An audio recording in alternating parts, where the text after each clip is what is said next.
Hey Lilit, did you think Mickey 17 was going to be a comedy when you first went into the theater? No. Hi, Mickey. Are you experiencing any vertigo? I guess I am feeling a little dizzy. Oh, wow! Did you see that? But it could have been a comedy if I beat the person up that was talking next to me the whole time. Oh shit. That would have been, it could become a dark comedy if I actually went with my instinct. But I have to commend Bong Joon Ho because he doesn't really do what Rian Johnson does. Yeah. I think Rian Johnson kind of sort of tricks me into thinking the movie's gonna be a certain tone, and then he just flips it over and gets very on the nose annoying about it. That's how we're gonna win. Not fighting what we hate. And I think this movie set itself up to be what it is. It didn't ever try to trick me into thinking it's deeper or more profound or... No, yeah, it definitely doesn't do that. It's aware of itself. I think it's maybe one of those things where it's probably whatever Pig was. I don't know if anyone remembers when Pig came out, everyone was expecting it to be like some action film, but it became about a man A character study. Yeah, a character study who's just trying to find his damn pig. Yep. I like that it's very in tune with our present because I feel like nowadays a lot of our films are just IQs. A lot of our films are IPs, sequels, live action remakes. So it's nice to see a director get inspired by the current political climate. Yeah. And it may not be subtle at all, like it's just exclamation mark, all caps, but at the same time, we need people to reflect that in art more. Yeah, no, it's kind of funny. I think this is a don't look up but artsier people maybe. Maybe, I don't even say artsy people. If you don't like Adam McKay's style, this is a great way to get into that don't look up kind of story, where it's like a political humor satire.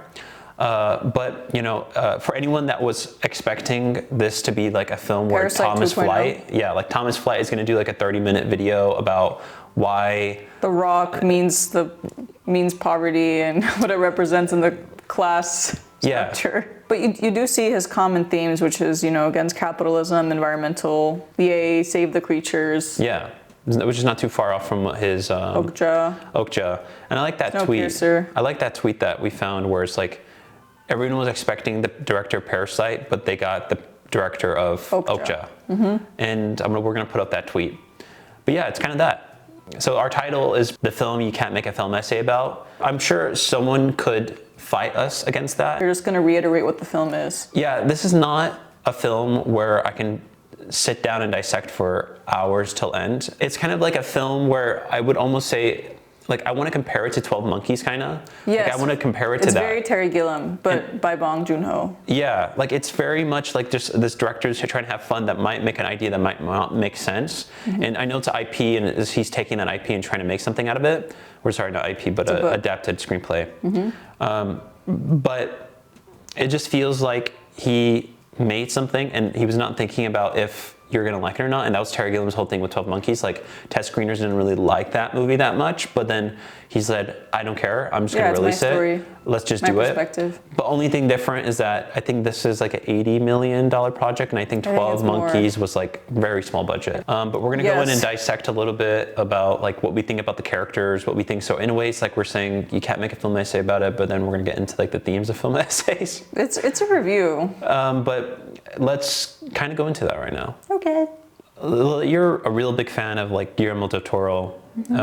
Did you get any kind of Guillermo del Toro vibes with the casting? My favorite word. Yeah. I mean, Toni Collette's in here, and she's also in his other film. I'm clearly not a real fan. I don't remember the name of it, or Bradley Cooper. Are you talking about Nightmare Alley? Yes. Okay, yeah. This movie gave me the essence of a Guillermo del Toro casting. The cast is not Martin Scorsese. It's not like Departed, where you have like Jack Nicholson, Matt Damon, and Thing. Like, it's not like those films. It kind of feels like a Guillermo del Toro film, right? Where you have one person who's like very big, but then you have the B. I don't even know what you rank these people, but I mean, some of them have Emmys and have been nominated for Oscars. Like Mark Ruffalo. What I'm so excited about is that like we finally get to see, like, or everyone gets to finally see Mark Ruffalo, because I'm sure there's a lot of people who didn't even see Poor Things, and they didn't even see what he did there. Yeah, this is like a even more hammier version of that character. Yeah, unhinged. If you were to put like Mark Ruffalo, okay, if you were to put Poor Things Mark Ruffalo and Mickey 17 Mark Ruffalo in a ring, who do you think is gonna win? Because I feel like they both would fight each other. I think this one's gonna win because he has teeth. You're just gonna bite the other one. Yeah, okay. Yeah. Sorry if we're talking about Mark first, then Marky Robert. Mark is forever the main subject for us. I don't know. I love Mark Ruffalo. I do too. I've seen some people hate on him and say he's too much and cartoonish, but I don't know, like, for whoever he's trying to imitate, I think he kind of did the job. How do you like my garbage truck? This truck is in honor of Kamala and Joe Biden.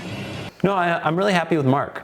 Like, I know it's hammy, I know it's like super out there, and I know it's too much, but I don't mind it. Like the parts where he's trying really hard and reading lines, I enjoy, but then when he's just standing there and I'm just looking at him stand, it's more funnier. I liked how he grabbed Toni Collette at one point. Yeah, like, he was like TV. speaking and coughing at the same time, and he was just like grabbing Toni Collette, and Toni Collette was just like yicky. Yeah. 4 years together in this ship, and we loved you like our very own family. And here we are, right below us awaits our very own planet of purity. Yeah, once again, Robert Pattinson. We're gonna go to Robert. Robert, I think the one thing I'm getting really annoyed about is that I'm kind of getting tired that anytime someone brings up Robert, they're like, wow. That's Edward Cullen. Like, yeah, that's like, remember when he was in Twilight? I think we need to move on from that. It's been over a decade, yeah, like, I think. Bella! Where the hell have you been, Luca? He's already done like 5 films that are pretty good, you know, like really good. We have a good time, you know. We have Batman, we have Tenet. Well, I haven't watched Tenet, so I don't know if he's good, but still, he's in a Christopher Nolan film. I thought Lighthouse. He was very good. He did good. No, but I think we're saying not enough because I think the biggest, besides Mark Ruffalo and giving him his flowers, I think what I kind of came out not realizing until like 2 days later is that I was seeing the same actor playing himself because he's not playing, his clone of himself is a part of himself. It's not like he's a different character. No. And he's playing a different side of himself and is in the same room, and we're seeing a digitally altered, inserted version of him, but I never for a second thought that. Like, I was fully immersed into the fact that he was cloned. Yeah. I never saw that as a fiction. Yeah. That takes acting. That's a lot of acting. I personally love that, like, if you looked at a picture of him, like, you could immediately understand which one's which.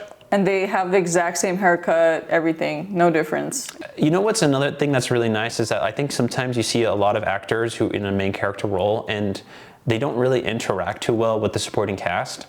But I think... Oh no, yeah, he has chemistry with everyone. Yeah, he does. That's what I mean! That's the trouble with you. That's the trouble with you. With you! No! No! I want steak! I want a goddamn steak! If I had a steak, oh boy, a rare, a bloody steak. If I had a steak, I would fuck it. You don't like me cooking? Oh, don't be such an old bitch. And I think another person that like we have to talk about is Naomi Aki. Okay, sorry. So what do you think about Naomi? I think she was really good. I've only seen her in The Rise of Skywalker, which I don't want to remember that movie, but she was just randomly Finn's cousin. Of course, the other black character has to be related to Finn. Yeah, I mean, I'm sorry to whoever I might be saying this to, but I want to first talk about how kind of lame Hollywood is with black actors or black characters as a whole. I feel like there's this expectation sometimes, like they get too scared what to do with this character, and I kind of have to say it was the most normal character I could see that just so happens to be black. And like that's the things that I'm not saying that's the only thing I want, but if you're gonna do that, like let's put in a character who is black. Let's not make a big deal about it. That's how Lando Calrissian was. Like, he just is in the movie. You're not thinking, oh, what a strong black male sci-fi lead, sidekick. Yeah, and he's just there because he's good and he's a good character. Sorry if we're bringing that's the first thing that we bring up with Naomi, but I feel like that's just a thing I noticed with this film. Because definitely her in Rise of Skywalker, that's all she was. Yeah. It's like this Disney promo poster. And that's the thing that I slowly started realizing, that, yeah, this film is pretty good because it does so much that if another director did, it'd be really obviously bad. It'd be cringe, very cringe. And Bong Joon Ho seamlessly put in a character, a female character that has a lot of power, that has an existence, who actually cares about other people. My favorite aspect personally was a love story because I love love stories. I don't care what genders they are, what races they are, but I feel like nowadays, especially in straight relationships and romances, one has to be a cuck or a simp. And it's funny because what I didn't like about, like the sexist old love stories is that the woman was made into this, loves the guy no matter what, and is seen as a prize, and the guy is just the high and mighty. But now I feel like modern Hollywood switched those, and the woman's like the Mein Heidi, has no soul, and gets the man as the prize. And that's not right either. Like, you can't just flip genders and say we solved the problem. Yeah.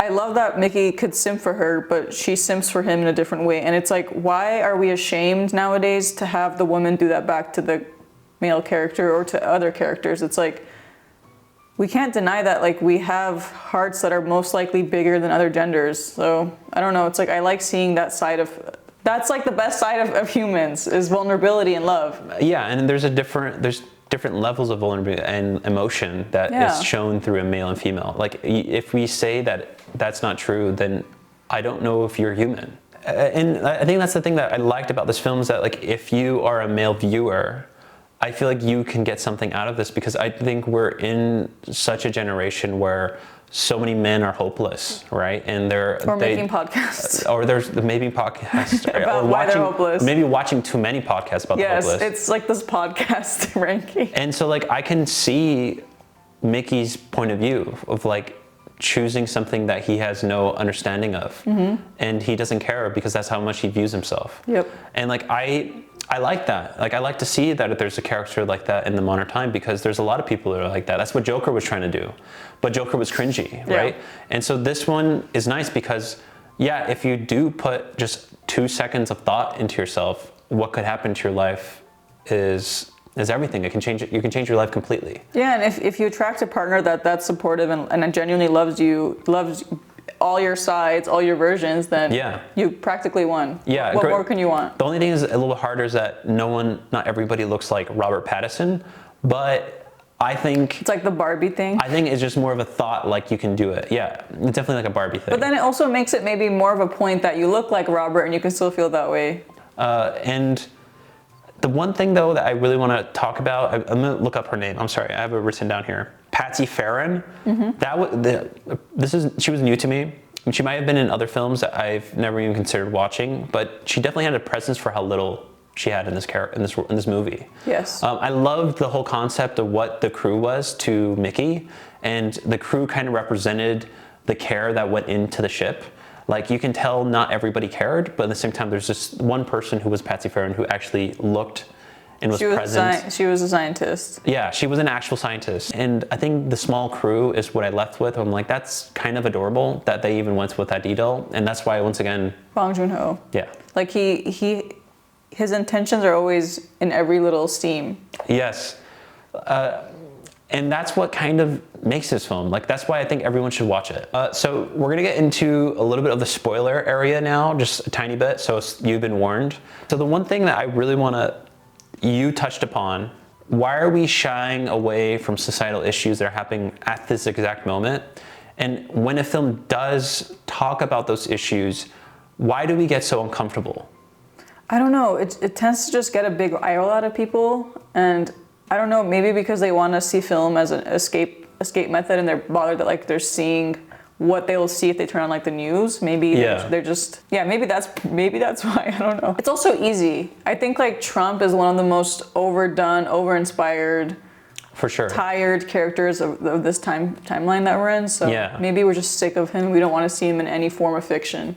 If the movie intentionally or did not intentionally take inspiration by what's happening in our current climate, I think it is worth talking about, because my interpretation of sci-fi is that it talks about issues that are happening right now that we haven't noticed. It's issues, anxieties, I mean, and usually, like, it tends to be very, very accurate even before things have happened. With this one, I kind of feel like it's more about if our economy were to purposely go to shit and our environment as a whole were to also go to shit, what position... Is that even fiction? Like, what position would humans be in if they're offered an opportunity to go in space?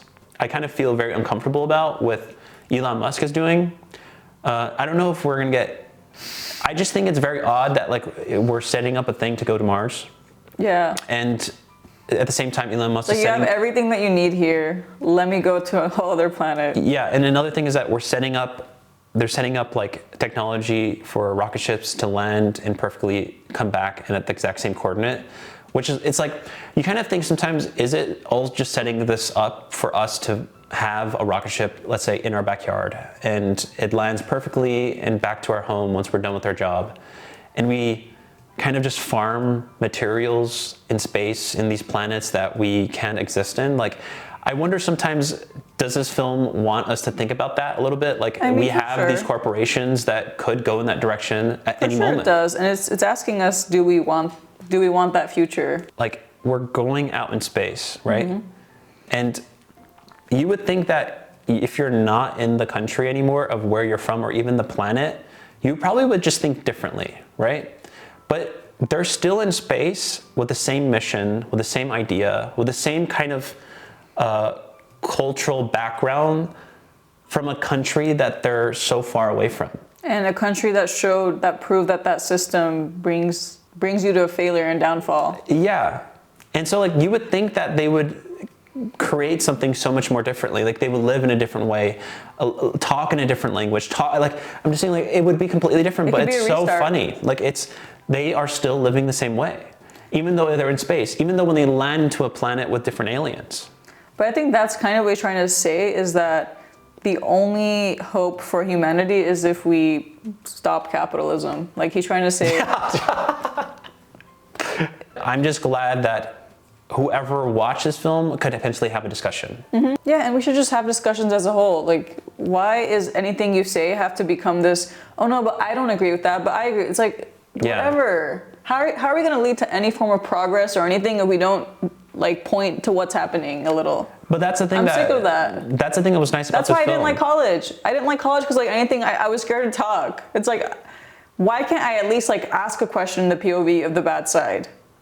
That's how you discover things. Yeah. And also, if you want to like actually solve a problem, you have to understand why the bad side thinks that way. What's the root of that? And then you're like, oh, okay, then you kind of go reverse on that. Yeah, I think that's the thing that's so weird. It's like, we need to ban anything that is remotely from the dark side. Mm-hmm. And so we never get the opportunity to consume it. But then if you're but they a both human end being, up saying nothing. You need to, but like, yeah, you need to kind of see the bad side. I kind of thought that it was dumb to explode the cloning machine.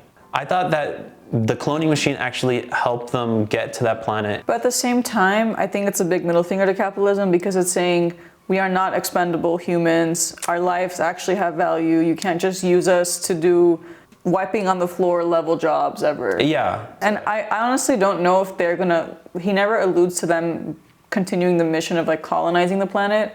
They might just research those creatures and go back. Like, I don't really know. That's true. Yeah.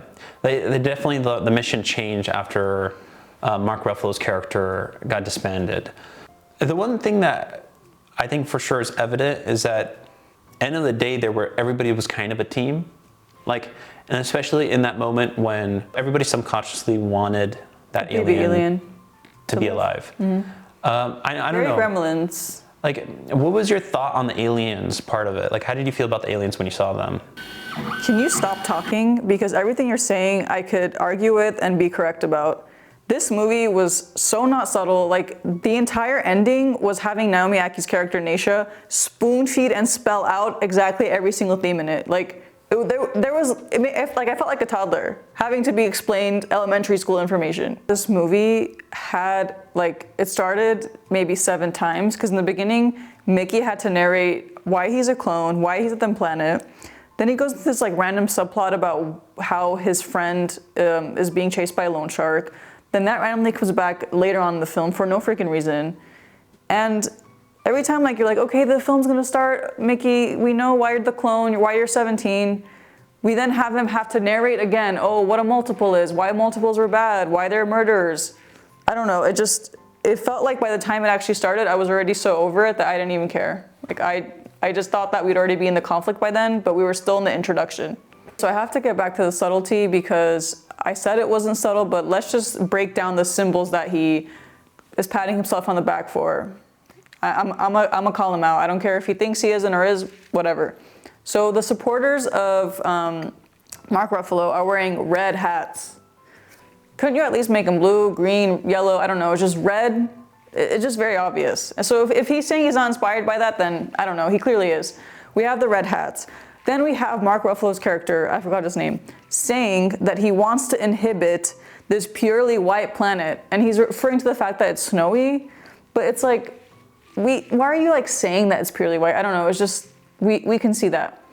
And my last gripe that is also, again, like picking the lowest hanging fruit to criticize our modern time and political climate is the fact that Naisha, when she has that speech, says, alien species. Like, you guys are after an alien species and you want to colonize them. I mean, Naisha, I could see that they're aliens. Why are you, like, she's about to most likely die. She's trying to save an alien, and she's just having this written speech, poking at us, at the audience, saying, I know you guys are stupid, so I now have to respell and retell everything you just watched. Like, Naisha, I think I understood the movie.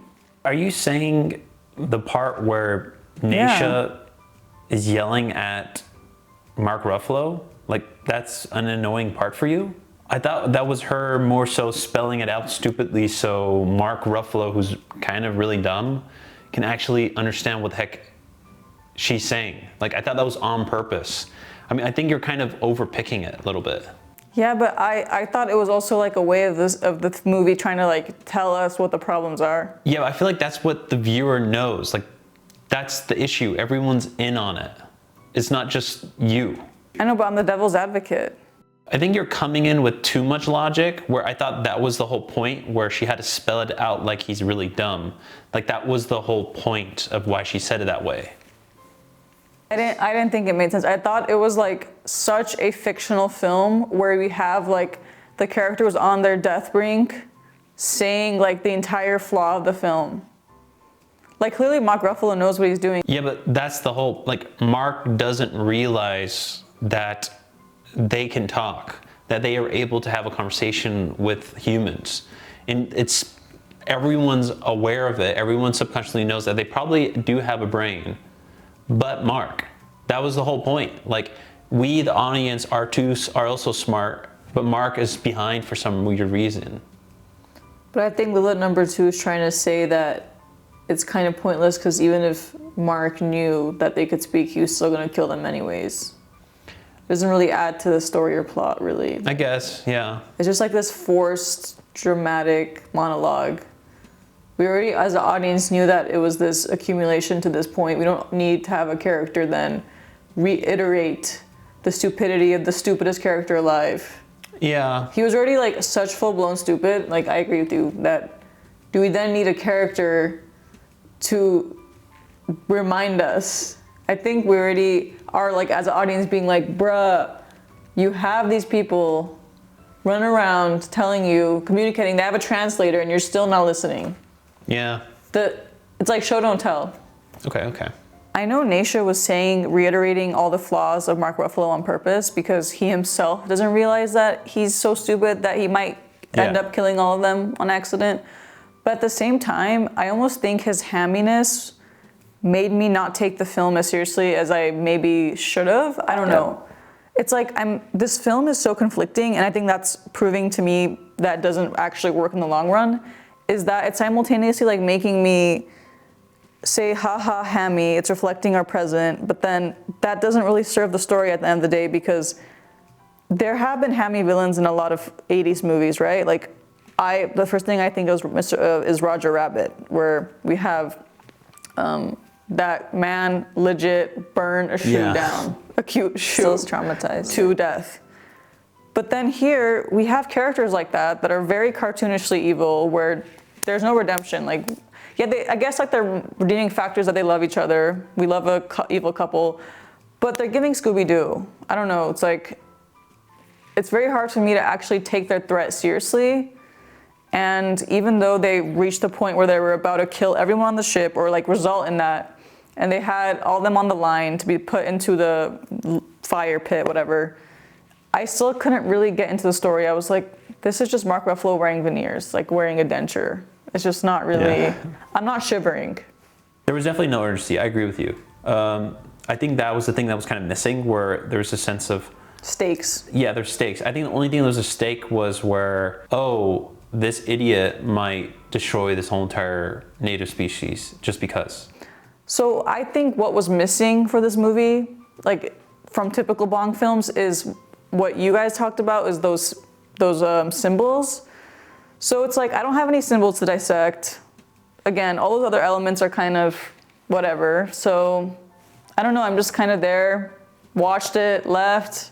Yeah. And to me, that's like the worst kind of movie, is when you watch it and you leave and then you just eat your burger and digest it. And I don't know, you're digesting, but you're not dissecting. So my conclusion is, I'm over you. I'm over you.